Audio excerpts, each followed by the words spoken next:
mengadopsi artikel dari Center for Phlebotomy Education dengan judul Understanding Vasovagal Syncope, Part 2, Recognition, Risk Factors, and Prevention.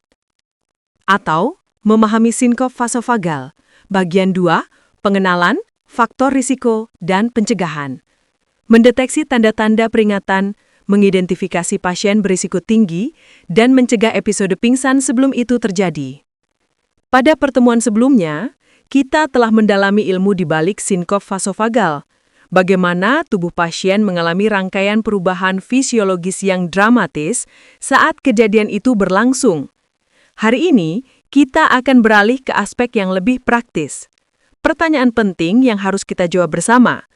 Bagaimana kita mengenali tanda-tanda awal reaksi vasovagal sebelum pasien benar-benar pingsan? Siapa saja yang paling rentan terhadap kondisi ini? Dan yang paling krusial, bagaimana kita bisa mencegah episode pingsan tersebut sejak awal? Perlu digarisbawahi bahwa kasus pingsan pasien itu mengajarkan satu hal utama, yaitu pencegahan jauh lebih baik daripada menangani akibatnya. Oleh karena itu, Anda harus mengasah kemampuan untuk membaca tanda-tanda peringatan dan memahami pasien yang membutuhkan perhatian khusus, bahkan sebelum Anda melakukan penusukan dengan jarum. Saya ingin berbagi sebuah pengalaman nyata, di mana saya menyaksikan seorang remaja berusia sekitar 17 atau 18 tahun pingsan saat prosedur pengambilan darah. Remaja tersebut bertubuh ramping dan atletis. Saat mahasiswa kami yang sedang berlatih melakukan pengambilan darah, remaja itu dengan cepat kehilangan kesadaran. Saya saat itu berada di seberang ruangan dan kebetulan melihat wajahnya yang sangat pucat. Mahasiswa itu sedang fokus pada prosedur dan kurang memperhatikan kondisi relawan, yang merupakan teman sekelasnya sendiri. Ketika saya segera menghampiri, remaja tersebut sudah tak sadar dan tubuhnya merosot dari kursi flebotomi.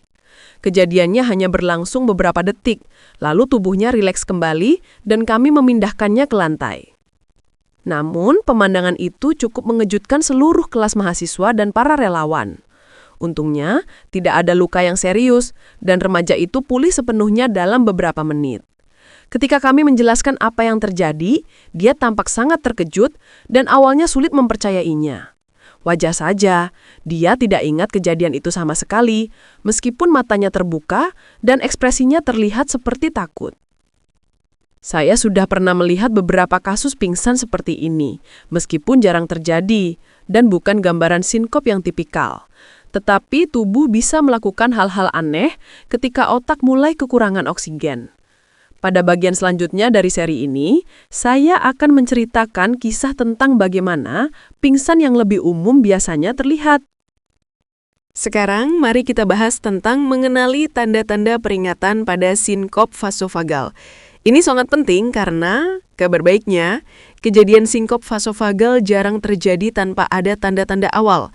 Namun, kabar buruknya, tanda tersebut bisa sangat halus, sehingga pasien seringkali tidak menyadari apa yang sedang mereka rasakan, atau bahkan tidak tahu bahwa mereka perlu memberitahu kita. Sebagai contoh dalam cerita sebelumnya, salah satu relawan merasa sangat panas dan berkeringat, tapi dia mengabaikannya karena ingin membantu temannya. Ia kira itu hanya karena gugup. Dari pengalaman itu, kita semua termasuk para mahasiswa mendapat pelajaran penting tentang pentingnya selalu waspada dalam berkomunikasi dan mengamati kondisi pasien selama proses pengambilan darah. Sekarang, apa saja gejala utama yang harus kita perhatikan? Pertama, keluhan panas. Ini adalah tanda peringatan dini yang paling bisa diandalkan. Pasien mungkin berkata, "Apakah di sini terasa panas?" Atau, "Saya merasa benar-benar kepanasan." Padahal suhu ruangan sebenarnya normal dan nyaman. Mereka bahkan mungkin mulai mengipas-ngipas atau meminta agar pendingin ruangan dinyalakan lebih dingin. Ingat, berdasarkan fisiologi yang sudah kita bahas sebelumnya, ini bukan soal suhu ruangan, melainkan karena pembuluh darah mereka melebar dan darah mengalir menuju permukaan kulit. Keluhan ini harus kita tanggapi dengan serius meskipun pasien tampak baik-baik saja secara umum. Kedua, perubahan warna. Perhatikan wajah pasien selama prosedur. Mereka bisa terlihat pucat, keabu-abuan, atau bahkan sedikit kehijauan, terutama di sekitar mulut dan mata. Kadang perubahan ini sangat halus sehingga pasien tampak tidak segar. Percayalah pada insting Anda. Jika ada yang terasa aneh pada penampilannya, jangan abaikan. Ketiga, keluhan penglihatan. Pasien mungkin melaporkan penglihatannya mulai redup, seolah-olah sedang berada di terowongan, atau objek terlihat buram. Mereka mungkin bilang ruangan jadi terlihat lebih gelap atau kesulitan fokus. Semua itu tanda bahwa aliran darah ke otak mulai menurun. Keempat, perasaan aneh. Banyak pasien mengatakan mereka merasa aneh, tidak enak, atau berbeda, tapi tidak bisa menjelaskan secara spesifik apa yang salah. Keluhan samar seperti ini jangan diremehkan, karena tubuh sedang merasakan perubahan yang belum bisa dikenali secara sadar. Kelima, tanda fisik. Amati jika pasien berkeringat berlebihan, terutama jika ruangan tidak panas, gelisah, resah, atau tiba-tiba sangat diam.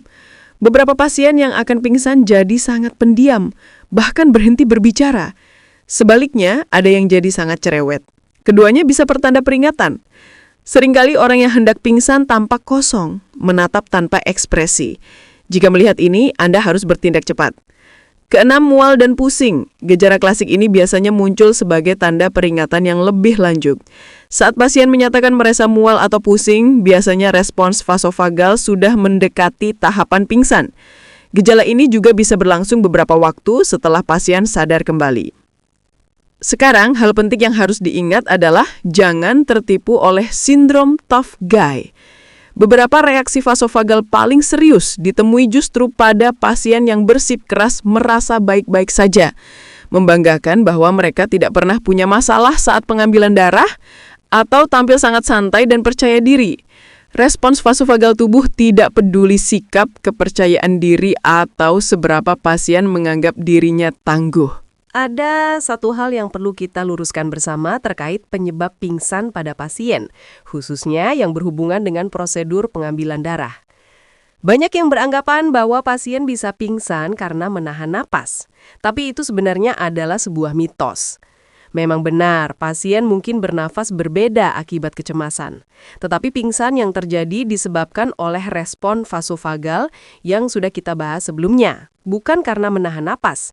Meskipun menahan napas jelas tidak membantu kondisi tersebut. Oleh karena itu, jika kalian melihat salah satu tanda peringatan saat atau sebelum pengambilan darah, janganlah mengabaikannya. Segera posisikan pasien dalam posisi berbaring, walaupun kalian sedang di tengah prosedur. Ingat, keselamatan pasien adalah prioritas utama kita sebagai tenaga kesehatan.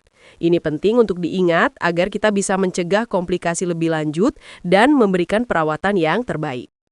Ada satu hal yang perlu kita luruskan bersama terkait penyebab pingsan pada pasien, khususnya yang berhubungan dengan prosedur pengambilan darah. Banyak yang beranggapan bahwa pasien bisa pingsan karena menahan napas, tapi itu sebenarnya adalah sebuah mitos. Memang benar, pasien mungkin bernapas berbeda akibat kecemasan, tetapi pingsan yang terjadi disebabkan oleh respon vasovagal yang sudah kita bahas sebelumnya, bukan karena menahan napas. Meskipun menahan napas jelas tidak membantu kondisi tersebut. Oleh karena itu, jika kalian melihat salah satu tanda peringatan saat atau sebelum pengambilan darah, janganlah mengabaikannya. Segera posisikan pasien dalam posisi berbaring walaupun kalian sedang di tengah prosedur. Ingat, keselamatan pasien adalah prioritas utama kita sebagai tenaga kesehatan. Ini penting untuk diingat agar kita bisa mencegah komplikasi lebih lanjut dan memberikan perawatan yang terbaik. Siapa yang paling beresiko? Meskipun sinkop vasovagal bisa terjadi pada siapa saja, ada pola-pola tertentu yang perlu kita ketahui. Memahami faktor resiko ini dapat membantu Anda mengidentifikasi pasien yang membutuhkan perhatian ekstra sejak awal. Dan, sebagai penutup, ingatlah bahwa pencegahan jauh lebih baik daripada mengobati. Kemampuan Anda untuk mengenali tanda-tanda peringatan dini seperti perasaan panas, perubahan warna kulit, atau keluhan visual sangatlah penting. Jangan abaikan keluhan pasien sekecil apapun itu, karena mereka mungkin tidak menyadari apa yang sedang terjadi.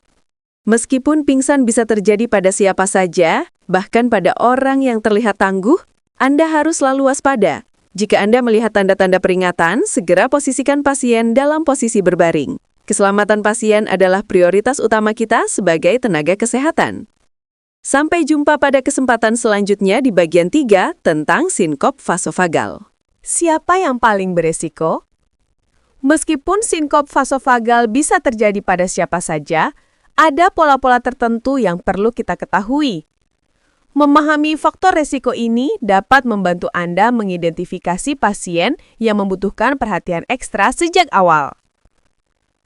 Dan, sebagai penutup, ingatlah bahwa pencegahan jauh lebih baik daripada mengobati. Kemampuan Anda untuk mengenali tanda-tanda peringatan dini seperti perasaan panas, perubahan warna kulit, atau keluhan visual sangatlah penting. Jangan abaikan keluhan pasien sekecil apapun itu karena mereka mungkin tidak menyadari apa yang sedang terjadi. Meskipun pingsan bisa terjadi pada siapa saja, bahkan pada orang yang terlihat tangguh, Anda harus selalu waspada. Jika Anda melihat tanda-tanda peringatan, segera posisikan pasien dalam posisi berbaring. Keselamatan pasien adalah prioritas utama kita sebagai tenaga kesehatan. Sampai jumpa pada kesempatan selanjutnya di bagian 3 tentang memahami sinkop vasovagal bagian 3. Protokol respons lengkap Anda ketika pencegahan tidak berhasil. Panduan langkah demi langkah Anda untuk menangani episode pingsan dengan aman dan profesional.